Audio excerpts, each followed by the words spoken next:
3 বছর শারীরিক সম্পর্ক হয়েছে, এখনো রানিং আছে। আমি 10 দিন আগেও ডিম প্যালেস হোটেলে থেকে সন্তান আছে। আমার হাজবেন্ড র্যাবের চাকরি। আমার আর আল্লাহ দিলে আমার বাপের বাড়ি আর্থিক সংসার জ্যোতি। আমি আসছি বিয়ের দাবিতে। ওর সাথে আমার 4 বছর ধরে রিলেশন, আর 1 বছর এমনিতে কথাবার্তা হইতো, আর 3 বছর শারীরিক সম্পর্ক হয়েছে, এখনো রানিং আছে। আমি 10 দিন আগেও ডিম প্যালেস হোটেলে থেকে আসছি। তার প্রমাণ আপনারা যদি 10 দিন আগের প্রমাণ বুধবারে যদি চেয়ে থাকেন অবশ্যই পাবেন। এটা একটা সিসি ক্যামেরার একটা কোনো কিছু অবশ্যই দিবে না, দিবে। আর আমার ফোনে এই ফোনে প্রমাণ ছিল, আমার হাত থেকে ফোন কেড়ে নিয়ে গেছে। সকালবেলা কয়েকটা পরমাণিক আসছিল, তাদেরকে দেখানোর পর আমার হাত থেকে ফোনটা কেড়ে নিয়ে সব ডিলিট করে দিচ্ছে। আপনারা তো নিজ চোখে দেখছেন, এটা বলেন দেখেছেন কিনা, দেখছেন।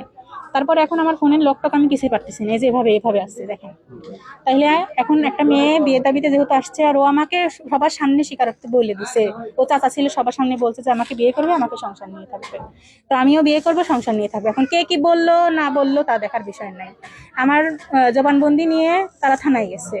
আমি ওর কথা মতোই সবকিছু বলছি, কারণ ওর 5 লাখ টাকা কাবিন নিয়ে ব্যবসা করে বিয়ে শাদীর ব্যবসা করবে, আমি সেরকম মেয়ে না। আপনি তো যার কথা বলছেন, হ্যাঁ আমার সন্তান আছে, আমার হাজবেন্ড র্যাবের চাকরি। আমার আর আল্লাহ দিলে আমার বাপের বাড়ি আর্থিক অবস্থা ভালো আছে। তো এইসব ব্যবসা করার মেয়ে আমি না, আমাকে বলছে টাকা পয়সা দিয়ে ঠিক করে দেবো, বুঝছেন। তো হচ্ছে আমি কোনো টাকা পয়সার জন্য আসি না, কোনো জরিমানা করে যে আমাকে পাঠিয়ে দিবে এরকম কিছুই না। ও বিয়ে করতে চাইছে, আমিও বিয়ে করবো, সংসার করে খাবো, এতটুকুই চাই আপনাদের কাছে। অবশ্যই